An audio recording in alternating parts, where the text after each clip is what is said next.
क्या doctor Manmohan Singh accidental prime minister थे? 2004 से बहुत पहले उन्होंने अपने मन में ये तय कर लिया था कि अगर कभी मुझे चांस मिला अपना प्रधानमंत्री बनाने का तो डॉक्टर मनमोहन सिंह होंगे।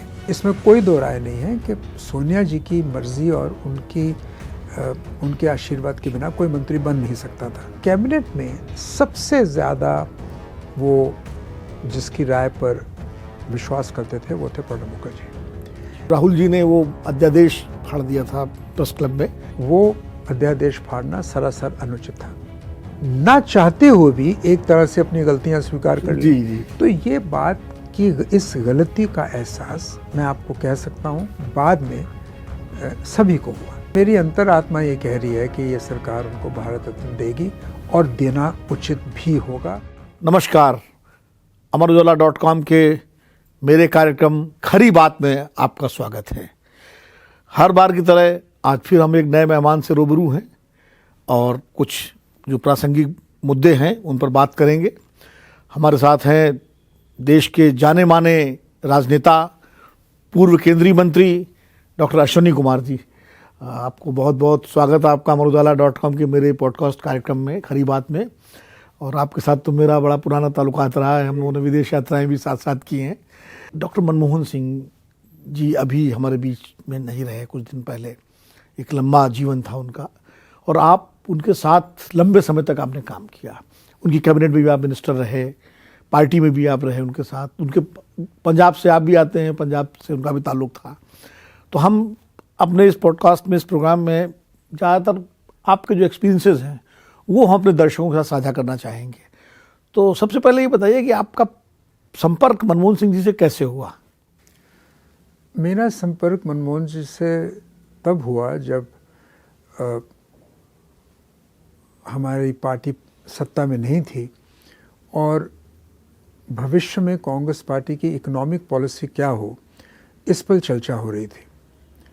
उन दिनों में श्रीमती सोनिया गांधी जी ने एक इकोनॉमिक पॉलिसी इंट्रोस्पेक्शन ग्रुप बनाया था, जिसमें उस वक़्त हमारे जितने भी पार्टी के मुख्यमंत्री थे, मेरे ख्याल 14 या 15 मुख्यमंत्री थे उस वक़्त, वो उसके मेंबर थे। और सोनिया जी ने अपने विवेक के मुताबिक मुझे भी उस ग्रुप में शामिल किया, क्योंकि मैंने एक आर्टिकल लिखा था इकोनॉमिक लिबरलाइजेशन के पक्ष में। डॉक्टर मनमोहन सिंह जी हमेशा ही इकोनॉमिक लिबरलाइजेशन के पक्ष में थे। वो तो सूत्रधार थे और पार्टी में उनकी लिबरलाइजेशन का क्रिटिसिज्म भी था। बहुत बड़ा पॉलिटिकल तबका पार्टी में ये मानता था कि इकोनॉमिक लिबरलाइजेशन इतनी तेज़ी से नहीं होनी चाहिए। तो उस वक़्त श्रीमती सोनिया गांधी जी ने एक ग्रुप का गठन किया था, जिसका उन्होंने मुझे भी सदस्य बनाया। ना तो तब मैं एमपी था, ना मैं तब मंत्री था, पर उन्होंने मेहरबानी की और मुझे उस ग्रुप का सदस्य बनाया। तो उन दिनों में मैं डॉक्टर साहब से मिला करता था और कभी कभी जब वो फाइनेंस मिनिस्टर भी थे उस वक़्त उनके पास जाया करता था। और क्योंकि मेरा पॉलिटिकल संबंध अर्जुन सिंह जी के साथ भी बहुत घनिष्ठ था और अर्जुन सिंह जी इकोनॉमिक रिफॉर्म्स के पक्षधर नहीं थे, वो पुराने जो उनका जो विचार था वो जुदा था। तो मैं कोशिश करता था कि उन दोनों के विचार एक दूसरे से को बताऊं, बीच में कोई रास्ता निकले। तो वैसे मेरा उनके साथ ताल्लुक़ शुरू हुआ। असल घनिष्ठता तब हुई जब 2002 में मैं राज्यसभा में आया, जब डॉक्टर मनमोहन सिंह जी राज्यसभा में लीडर ऑफ द ऑपोजिशन थे। उस वक्त आपकी उनके साथ ज़्यादा घनिष्ठता हुई। आप उनकी सरकार में कैबिनेट मिनिस्टर रहे और कई पोर्टफोलियोज भी आपने देखे। तो एज ए मंत्री आपका क्या अनुभव रहा? क्योंकि वो प्रधानमंत्री थे, आप मंत्री थे, तो अक्सर प्रधानमंत्री मनमोहन सिंह के बारे में कहा जाता है कि साहब बड़े नरम दिल के और थोड़ा शांत स्वभाव के तो थे ही, फैसले लेने में भी उनको बड़ा समय लगता था। आपका क्या ओपिनियन है, किस तरह के प्रधानमंत्री थे वो? देखिए, इससे पहले कि मैं आपको ये बताऊं कि मेरा बतौर मंत्री उनके साथ संबंध कैसा था, मैं आपको ये बताना चाहता हूं कि बतौर मेंबर ऑफ पार्लियामेंट उनके साथ संबंध क्या था। बहुत विधेयक आते थे राज्यसभा में चर्चा के लिए और कई ऐसे होते थे जिसमें लीगल इनपुट बहुत ज़रूरी था।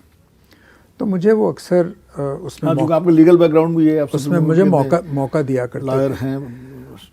जब मैं मंत्री बना, इसमें कोई दो राय नहीं है कि सोनिया जी की मर्जी और उनकी उनके आशीर्वाद के बिना कोई मंत्री बन नहीं सकता था। डॉक्टर साहब अगर चाहते भी और सोनिया जी ना चाहती तो मैं मंत्री नहीं बन सकता था। पर मेरा ये सौभाग्य रहा कि मुझे सोनिया जी का भी और डॉक्टर साहब का दोनों का आपका विश्वास प्राप्त था। ये इसीलिए तो मैंने इस कार्यक्रम के लिए मैं आपको बुलाया है कि आप उन चंद लोगों में हैं जिनको दोनों का विश्वास और भरोसा प्राप्त था। अक्सर ये बात कही जाती है कि जब सोनिया जी 2004 के चुनाव हुए और उसके बाद सोनिया जी को पार्लियामेंट्री पार्टी का लीडर चुना गया, फिर सेंट्रल हॉल में वो बैठक हुई और वहाँ सोनिया जी ने अपना नाम वापस लिया और बड़ा पूरा हम लोगों ने कवर किया वहाँ पर। उसके बाद फिर सोनिया जी ने डॉक्टर साहब को नाम आगे किया और उसके बाद वो उनको राष्ट्रपति भवन लेके गई। वो सारा दृश्य हमने देखा। तो बहुत सारे लोगों का ये कहना है कि डॉक्टर मनमोहन सिंह का चयन सोनिया गांधी ने इसलिए किया कि जो नरसिम्हा राव जी का जो एक्सपीरियंस था उनके साथ, शायद उसको देखते हुए उनको लगा कि सबसे ज़्यादा सॉफ्ट, सबसे ज़्यादा आप कह सकते हैं कि बिल्कुल जिनसे किसी तरह का खतरा ना हो, वो मनमोहन सिंह जी हैं। क्या यही वजह थी या जो मनमोहन सिंह जी का अपना एक योग्यता थी, काबिलियत थी, जो उनका योगदान था भारत के आर्थिक विकास में, अर्थव्यवस्था में, वो एक वजह थी? अब आपको मैं वो बात बताने लगा हूँ जो शायद किसी को नहीं मालूम। मनमोहन सिंह जी प्रधानमंत्री बने 2004 में। मुझे सोनिया जी राज्यसभा में लाई 2002 में। जब वो मुझे 2002 में राज्यसभा में लाई तो उनके स्पष्ट आदेश थे। जब टेलीफोन पे उन्होंने मुझे कहा, अभी तक मैंने नामांकन पत्र भी नहीं भरा था राज्यसभा का, जब उन्होंने मुझे फैसला सुनाया कि तुमको राज्यसभा की सीट दे रहे हैं, और उसी फ़ोन पर उन्होंने ये कहा कि तुमको डॉक्टर मनमोहन सिंह के साथ मिलकर काम करना है।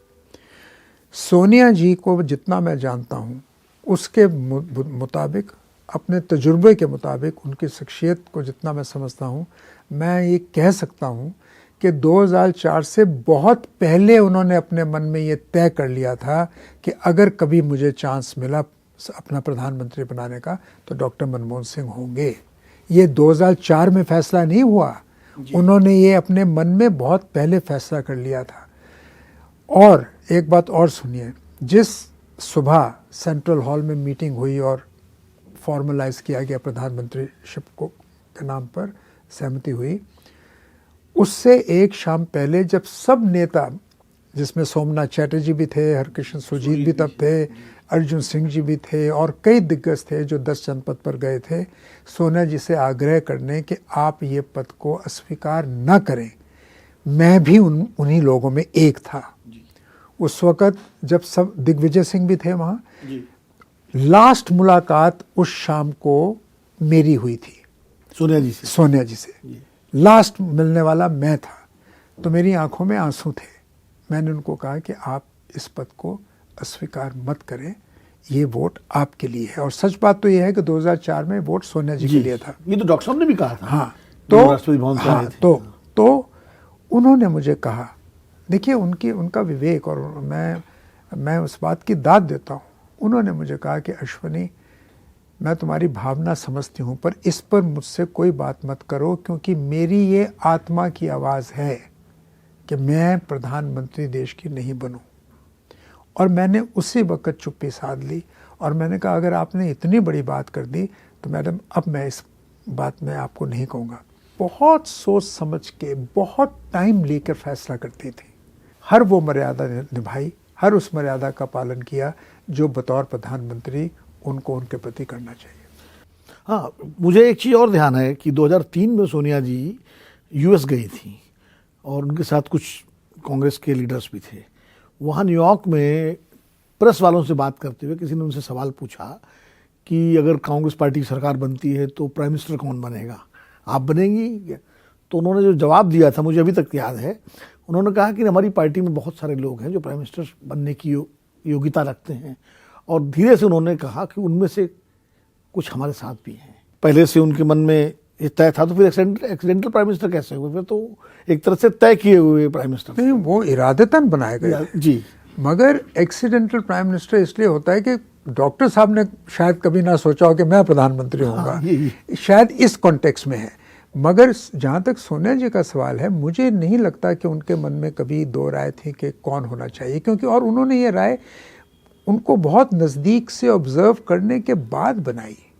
आफ्टर ऑल उनको 33 साल राज्यसभा में वो लेके आए और बहुत नज़दीक से उनके साथ उन्होंने काम किया।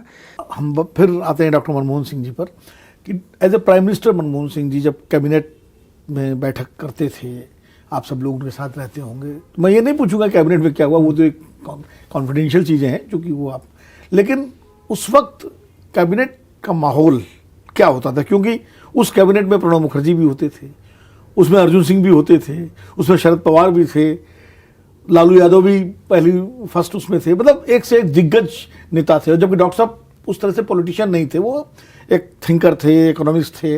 तो किस तरह उन्होंने डील किया इन सब बड़े नेताओं? देखिए, उनमें एक बहुत बड़ी खूबी थी, वो थी ह्यूमिलिटी की। और वो ह्यूमिलिटी कोई प्रिटेंस नहीं था, उनकी शख्सियत का एक अभिन्न पहलू था। वो बचपन से लेकर अपने शीर्ष पदों पर जब पहुंचे तब से वो हमेशा हम्बल ही थे। तो कैबिनेट में सबसे ज़्यादा वो जिसकी राय पर विश्वास करते थे वो थे प्रणब मुखर्जी। वो बहुत से अहम मुद्दों को कैबिनेट में इनिशिएट करने के लिए प्रणब मुखर्जी साहब को रिक्वेस्ट किया करते थे, खुद वो उनकी बगल में बैठते थे। यहाँ तक कि maximum number of cabinet sub committees के जो चेयरमैन थे वो प्रणब मुखर्जी थे, ये जानते हुए भी कि प्रणब मुखर्जी प्रधानमंत्री बनना चाहते थे। और मगर उन्होंने हमेशा प्रणब मुखर्जी को वो इज्जत दी जो वो अपने फाइनेंस मिनिस्टर को देते थे जब वो रिजर्व बैंक के गवर्नर थे। उस वक्त तो प्रणब मुखर्जी फाइनेंस मिनिस्टर थे जी। उन्होंने वो एक कभी नहीं भूले और वो उनको सर कह के एड्रेस करते थे कैबिनेट में। एक बार प्रणब मुखर्जी ने उनको कहा भी कि आप मुझे सर मत कहा करिए, आप प्रधानमंत्री हैं। पर ये उनकी ह्यूमिलिटी थी। इसमें उनका बड़ापन नजर आता है, जिसको लोग कमजोरी कहते हैं। जिसको लोग कमजोरी, सबसे बड़ी दुर्भाग्य इस देश का ये है कि इस देश में शराफत को, ह्यूमिलिटी को, विनम्रता को कमजोरी मान लिया जाता है। और मनमोहन सिंह कुछ भी हो पर वो कभी भी किसी भी तरह कमजोर नहीं थे। अच्छा, जब ये न्यूक्लियर डील का मुद्दा आया जिस पे उनकी सरकार उन्होंने दांव पे लगा दी, तो उस वक्त कहते हैं कि उन्होंने मतलब एक तरह से यहाँ तक कह दिया था कि अगर ज़रूरत पड़ी तो मैं रिज़ाइन भी कर दूंगा, इस तरह खबरें भी आई थी। इसमें मुझे लगता है इसमें सच्चाई है। वो बिल्कुल स्पष्ट थे और उन्होंने कहा कि जो प्रधानमंत्री अपने हित से ऊपर अपने देश को हित को नहीं रख सकता, उसको प्रधानमंत्री पद पर रहने का कोई अधिकार नहीं।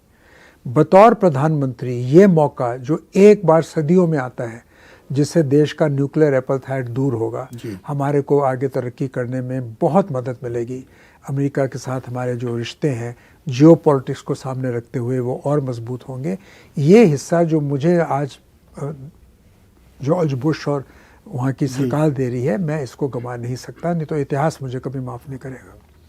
और उन्होंने, मुझे लगता है, मैं उस मीटिंग में तो नहीं था, मुझे मालूम नहीं, पर जो मैंने सुना है और जिसकी मुझे इल्म है, उन्होंने ये बात सोनिया जी को समझाई और जब विस्तार से उनको समझाई तो सोनिया जी कन्विंस्ड हो गई और उन्होंने कहा ठीक है।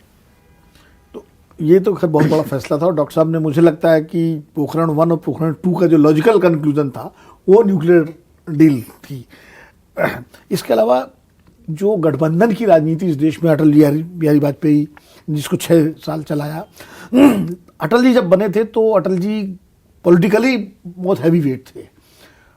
मनमोहन सिंह जी उनकी तुलना में पॉलिटिकली उतने हैवी वेट नहीं थे जब प्राइम मिनिस्टर बने, लेकिन 10 साल उन्होंने एक ऐसे गठबंधन की सरकार चलाई जिसमें डीएमके, जिसमें ममता बनर्जी, जिसमें शरद पवार, बड़े बड़े दिग्गज क्षेत्रीय नेता थे। फिर लालू यादव, बाहर से मुलायम सिंह भी समर्थन दे रहे हैं, मायावती भी दे रही हैं। ये सब पॉलिटिकल जो है वो कैसे डील कर ले गए इन गठबंधन के नेताओं के साथ? मैं आपको बताता हूँ। इसमें कांग्रेस पार्टी के जो पॉलिटिकल मैनेजर्स थे, जिसमें अहमद पटेल साहब थे और सोनिया जी खुद उसको सुपरवाइज करती थी, उनका तो बहुत योगदान था ही। पर एक बात मैं आपको बताऊँ, इतनी देर अगर ये जो सरकार चली है, इसमें डॉक्टर मनमोहन सिंह जी की शख्सियत का बहुत बड़ा योगदान है, क्योंकि उनसे कोई भी अलायंस पार्टनर थ्रेटेंड या इंसल्टेड महसूस नहीं करता था। ये सबको इतनी बड़ी रोप देते थे, उनकी इतनी गलतियों को दरकिनार कभी कभी कर देते थे कि वो लोग सहज अपने आप को महसूस करते थे, क्योंकि कभी हमेशा एक्सेसिबल थे। कभी ऊंची आवाज़ में किसी को कुछ कहते नहीं थे। तो वो लोग अपनी इज्जत को बरकरार समझते थे। तो ये एक बहुत बड़ा योगदान था। मैं आपको एक बात बताता हूँ। एक बार जब मुश्किलें शुरू हो गई थी यूपीए 2 में, तो मैंने डॉक्टर साहब से विनम्रता से कहा कि सर अब कितना कॉम्प्रोमाइज़ हम कर सकते हैं। अगर आप महसूस करते हैं कि जो घटक दल हैं उनके मंत्री ठीक से काम नहीं कर रहे, तो कहीं ना कहीं तो हमको स्टैंड लेना पड़ेगा। तो उनका तुम्हारी बात ठीक है, मगर हमको जितने बड़े बड़े काम करने हैं उनके लिए कॉम्प्रोमाइज़ ज़रूरी हैं। तो उन्होंने अंग्रेज़ी में एक बात कही, मुझे एक सेंटेंस बोला जो आज भी मुझे स्मरण है और मेरे मन और मस्तक पर उसकी छाप है। उन्होंने कहा to be able to do good you must first survive in government. अगर सरकार ही नहीं रहेगी तो ये बड़ी बड़ी चीज़ें हम कैसे करेंगे। तो इसके लिए कभी कभी तो वो बहुत प्रैक्टिकल भी थे। ये कहना कि वो पॉलिटिकल नहीं थे, मैं बिल्कुल नहीं मानता। वो बहुत पॉलिटिकल थे, सिर्फ वो उस पॉलिटिकल छवि के मालिक नहीं थे जो बाहुबलियों के साथ तिगड़म और झूठ बोलना, गलत बोलना, ऊंचा बोलना, दबाना, किसी को बहकाना, वो नहीं थे। मगर पॉलिटिकल बहुत थे वो, उनको मालूम था। और उनकी जब उन्होंने बार बार ये कहा कि भाई मैं नॉमिनेटेड प्राइम मिनिस्टर हूँ, ये भी उनकी पॉलिटिकल सूझबूझ का प्रमाण है। वो स्वीकार करते थे इस हकीकत को कि मुझे प्राइम मिनिस्टर बनाया गया है सोनिया जी द्वारा। लेकिन सर 2009 में जो मैंडेट मिला था उसमें वो मैंडेट उन्हीं का था। उस मैंडेट में उनकी जो न्यूक्लियर डील थी उसका बहुत बड़ा योगदान था और देश ने उनको स्वीकार किया। मगर उन्होंने कभी अपने लिए क्रेडिट एक्सक्लूसिवली नहीं लिया। और मैं समझता हूँ ये उचित भी है, क्योंकि मनरेगा हो, आरटीआई हो, ये सोनिया गांधी की सपोर्ट के बगैर नहीं हो सकते थे, बल्कि कई तो उन्होंने इनिशिएट की थी। आरटीआई तो सोनिया जी ने इनिशिएट किया था। उनकी नेशनल एडवाइजरी काउंसिल में कई चीज़ें हुई, मगर जिस तरह और बड़े बड़े कदम हैं और इनको क्रियान्वित करने में डॉक्टर मनमोहन सिंह का बहुत बड़ा योगदान है। और क्योंकि वो प्रधानमंत्री थे, अगर वो ना मानते तो कुछ भी नहीं हो सकता। बिल्कुल। तो उनका तो क्रेडिट है ही है, मगर उन्होंने इस क्रेडिट को सदा सोनिया जी के साथ शेयर किया। और सोनिया जी ये बात को तस्लीम करती हैं। अच्छा, एक राजनीति में बहुत बड़ा तबका रहा, कांग्रेस पार्टी में भी कई लोग रहे होंगे ऐसे, जो इस बात का इंतजार करते रहे कब मनमोहन सिंह और सोनिया गांधी में झगड़ा हो, और 10 साल तक क्या वो झगड़ा आखिर तक नहीं हुआ? नहीं, झगड़ा कराने की कोशिश करते रहे, इंतजार नहीं, कोशिश करते रहे। उनमें बड़े दिग्गज भी थे, छुटभइये भी थे, मगर स्वाभाविक तौर पर सोनिया जी को एक विश्वास था मनमोहन सिंह जी पर। और मनमोहन सिंह जी का एक किरदार ऐसा रहा कि उन्होंने कभी भी अपने को उस तरह प्रधानमंत्री के तौर पर प्रेजेंट नहीं किया जिससे किसी भी तरह सोनिया जी की छवि नीचे हो। उन्होंने हमेशा उनके बगल में, उनके साथ रह के काम किया, जिस बात का एहसास सोनिया जी करती थी। हम जब भी जाते थे, मुझे याद है एक बार कि 10 जनपद पे कोई मीटिंग थी, पार्टी की मीटिंग थी, हम भी थे वहाँ, और पीएम को आना था। तो पता लगा कि वो चल पड़े हैं, एक आध मिनट में आने वाले होंगे। वो अंदर बाहर जाते नहीं कि कहीं ऐसा ना हो कि उनकी गाड़ी आ जाए और वो अंदर रहो। हमेशा हर फंक्शन पे सबसे पहले वो रिसीव करती थी और उनको खुद सी ऑफ करती थी। मैं तो यहाँ तक भी देखा है, अगर 4 कदम भी चलना हो, 1 कदम वो पीछे चलती थी पीएम से। हाँ, ये तो हम लोगों ने खुद कई बार देखा। ये देखिए ना, ये ग्रेसेस थी। तो इस तरह का जहाँ रिश्ता हो, जहाँ एक दूसरे के प्रति इतना आदर और सम्मान हो, वहाँ लड़ाई होना मुश्किल है। हाँ, मतभेद हो सकता है, किसी इशू पर मतभेद हो सकता है, political honest difference of opinion हो सकती है। Like Indo US nuclear deal पर उनको कहा गया कि आज हो सकता है इससे पॉलिटिकल नुकसान हो। पहले वो लेफ्ट के नेताओं ने जिस तरह तो फिर किया था। और दूसरा लोग कहते हैं कि साहब कमज़ोर थे, जब करात ने कहा कि हम विड्रॉ कर लेंगे तो उन्होंने कहा सो बी इट, कर लो। और फिर जीते। और जिस तरह उन्होंने उस वक़्त, ये नहीं है कि उन्होंने रोल प्ले नहीं किया अपनी सरकार बचाने के लिए, चाहे वो राष्ट्रपति थे, अबुल कलाम साहब थे, चाहे कोई थे, सब लोगों को उन्होंने इन्वॉल्व किया और कहा कि देश हित में है, आपका जहाँ पर भी जोर है आप इसके समर्थन कीजिए, और इसलिए हम वोट जीते। नहीं, वो तो खैर बहुत बड़ा काम हुआ उस वक्त जो है। एक बड़ा अप्रिय प्रसंग आया था मनमोहन सिंह जी के कार्यकाल में, जब राहुल जी ने वो अध्यादेश फाड़ दिया था प्रेस क्लब में, और डॉक्टर साहब उस वक्त विदेश यात्रा पे थे। उस पूरे एपिसोड को कैसे हैंडल किया मनमोहन सिंह जी ने और सोनिया जी ने? देखिए, ये मुझे अच्छी तरह पता है कि हम तो यहाँ थे, हमें मालूम नहीं, मैंने भी टीवी पर ही देखा। मुझे मालूम है कि मनमोहन सिंह जी को बहुत धक्का लगा था और उन्होंने अपने आप को बहुत आहत महसूस किया था। पर मुझे ये भी मालूम है, ये मुझे बताया गया कि सोनिया जी ने संपर्क किया था डॉक्टर साहब से और कहा था कि ये ठीक नहीं हुआ, और उसके बाद जब वो अपना देश वापस लौटे तो जो अखबारों में भी आई है बात, सोनिया जी डॉक्टर साहब को मिली थी और शायद राहुल गांधी भी उनके साथ गए थे और उस वक़्त बातचीत करके उसका समाधान हो गया। मगर वो अध्यादेश फाड़ना सरासर अनुचित था।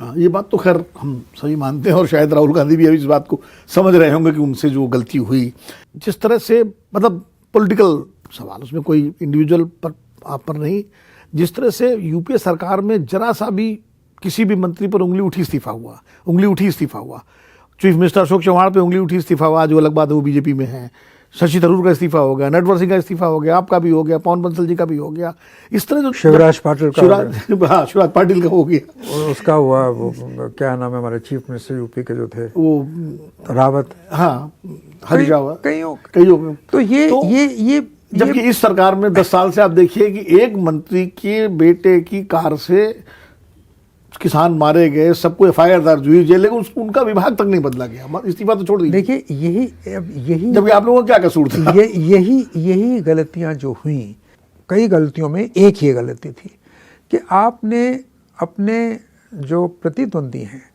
जो ओपोनेंट्स हैं, उनके अनाप शनाप इल्ज़ामों के बिना पर अपने ही लोगों को दरकिनार करना शुरू कर दिया। तो आपने ना चाहते हुए भी एक तरह से अपनी गलतियां स्वीकार कर ली।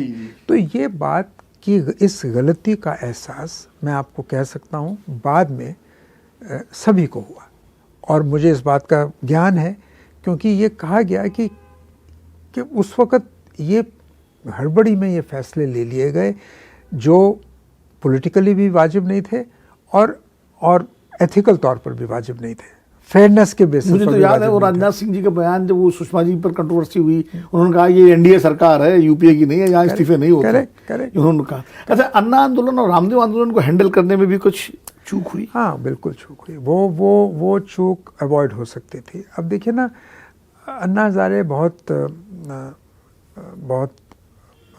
अच्छे व्यक्ति हैं, वो कई आंदोलन करते हैं और वो गांधीयन हैं, सेल्फलेस हैं, उन पे किसी तरह की कोई इल्ज़ाम नहीं है। मगर हमारे महाराष्ट्र के कांग्रेस पार्टी के कई महाराष्ट्र के दिग्गज नेता कहते रहे कि हमको इनसे डील करना आता है, आप फिक्र मत करिए। उन लोगों को बाद में इन्वॉल्व भी किया गया, मगर जिस स्टेज पर अन्ना जी के साथ बात की जा सकती थी उस स्टेज पर शायद बात नहीं हो पाई। और मैं समझता हूँ कि वो एयरपोर्ट पे 2-3 मंत्रियों का जाना और रामदेव को लेना, वो मैं समझता हूँ उससे सरकार का जो वकार था वो कम हुआ। वो नहीं होना चाहिए था। और जब इस तरह की एजिटेशनल माहौल में जब सरकारों के वकार ख़त्म हो जाएं तो सरकारें फिर गड़बड़ा जाती हैं। डॉक्टर मनमोहन सिंह का जब निधन हुआ और सरकार ने उनको पूरा प्रोटोकॉल दिया जिसके वो हकदार थे, वो मिलना भी चाहिए था, पूरे prime minister, president, vice president, speaker, पूरी कैबिनेट, सब ने उनका श्रद्धांजलि दी, सब जगह गए। कांग्रेस पार्टी ने तो किया ही, बहुत ही निर्विवाद तरीके से उनका सब कुछ संपन्न हुआ। लेकिन आखिर में जो बजाय राजघाट के उनको जो निगमबोध घाट ले जाया गया, जो किसी प्राइम मिनिस्टर को, पूर्व प्राइम मिनिस्टर को नहीं ले जाया गया, इसको आप किस तरह से देखते हैं? देखिए, इसके 2 पहलू हैं। बेहतर तो ये होता कि सरकार ने जब उनका स्मारक बनाने का फैसला कर ही लिया था और घोषणा कर दी थी, तो जहाँ उनका स्मारक बनना था वहीं पर उनका अगर अंतिम संस्कार होता तो वो बेहतर होता और ये उचित भी था। मगर बाकी सारी मर्यादाओं का पालन सरकार ने किया, उनको स्टेट फ्यूनरल दिया, जिस ढंग से सारी कैबिनेट प्रधानमंत्री मोदी के समेत उनके निवास स्थान पर गई और राष्ट्रपति और सारी कैबिनेट जिस तरह निगमबोध घाट पर गई और जिस तरह उनको राष्ट्रीय सम्मान के साथ अंतिम विदाई मिली, मैं समझता हूँ कि भारतीय जनता पार्टी ने आदर और सम्मान डॉक्टर मनमोहन सिंह के प्रति दिखाया है। और अगर किसी एक मुद्दे के ऊपर कोई मतभेद है भी तो मैं समझता हूँ उस पर अब चर्चा करना ठीक नहीं है, उचित नहीं है, उसको यहीं पर रोक दें तो ठीक है। अच्छा, डॉक्टर मनमोहन सिंह को भारत रत्न देने की बात 2013 में भी उठी थी, और उसके बाद फिर वो नहीं हुआ और अब एक मांग उठ रही है। मेरा ये मानना है कि अगर कोई भारत रत्न डिजर्व करता है तो डॉक्टर मनमोहन सिंह करते हैं। मेरे को ये तो जानकारी नहीं है कि सरकार क्या फैसला करेगी, पर मेरी अंतरात्मा ये कह रही है कि ये सरकार उनको भारत रत्न देगी और देना उचित भी होगा। और मैं समझता हूँ कि ये अनिवार्य है कि डॉक्टर मनमोहन सिंह को भारत रत्न दिया जाए। और दूरदर्शन पे उन्होंने संदेश दिया था, उसमें उन्होंने एक बात कही थी कि उन्होंने जिक्र किया कि कैसे वो पाकिस्तान से जब आए और उनकी मदर और शायद नहीं थी, मतलब उनकी, तो उन्होंने कहा कि इस अनाथ बच्चे को इस देश ने जितना प्यार और सम्मान दिया है उसके लिए मैं इसका हमेशा शुक्रगुजार रहूँगा।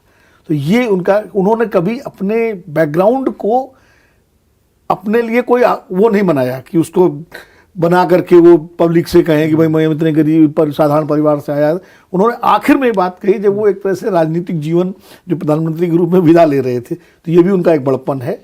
और इसीलिए दुनिया भर के सारे राष्ट्रों से, देशों से राष्ट्राध्यक्षों ने जो शोक संवेदनाएं भेजी है, तो ऐसा लगा कि जैसे सर्विंग प्राइम मिनिस्टर के लिए कंडोलेंसेज आते हैं उस तरह से उनके लिए आए और इसके हकदार थे। मैं खुद उनके साथ कई बार विदेश यात्राओं में गया हूं, मैंने उनका सम्मान देखा है। तो इसीलिए मैंने सोचा कि आपसे बेहतर कौन हो सकता है इस विषय पे चर्चा करने के लिए। आपने बात कही कि सदियों में ऐसे लोग पैदा होते हैं, वो बात को मैं एक शेर से ख़त्म करना चाहता हूँ, जिस शेर को मैंने अपने लेख में लिखा है। ये मीर तकी मीर जो बहुत बड़े विख्यात शायर थे, उनका शेर है। उन्होंने मनमोहन सिंह जैसे शख्सियतों के लिए ये शेर लिखा है। उन्होंने कहा, मत सहल हमें जानिए, सहल मीन्स हमें साधारण मत जानिए, मत सहल हमें जानिए, फिरता है फलक बरसों, फलक आसमान, फिरता है फलक बरसों, तब खाक के पर्दे से, तब खाक के पर्दे से इंसान निकलते हैं। क्या बात है, बिल्कुल ये बहुत सटीक बैठता है डॉक्टर मनमोहन सिंह जी पर। और सबसे अच्छी बात है कि आपने इस बातचीत में मनमोहन सिंह और सोनिया जी दोनों की शख्सियत पर आपने प्रकाश डाला और बताया कि किस तरह उनके बीच में एक सहमति, एक समझदारी और एक अच्छे रिश्ते थे। क्योंकि आमतौर पर धारणा ये है कि जैसे मनमोहन सिंह जी रबर स्टैम्प थे और सोनिया जी उनकी वो डोर उनके हाथ में रखती थी, लेकिन आपका अपना अनुभव आपने बताया, स्पष्ट किया कि दोनों के बीच एक सहमति थी, एक समझदारी थी। अश्विनी जी बहुत बहुत धन्यवाद आपको, बहुत बहुत आभार इस कार्यक्रम में समय देने के लिए। तो ये थे डॉक्टर अश्विनी कुमार जी, देश के पूर्व केंद्रीय मंत्री, जाने माने राजनेता और जाने माने कानूनविद भी। अगले हफ्ते फिर मिलेंगे एक नए मेहमान के साथ, तब तक के लिए मुझे इजाजत दीजिए, नमस्कार। अमर उजाला जीवांजलि के सारथी की मदद लें और महाकुंभ में स्नान जरूर करें।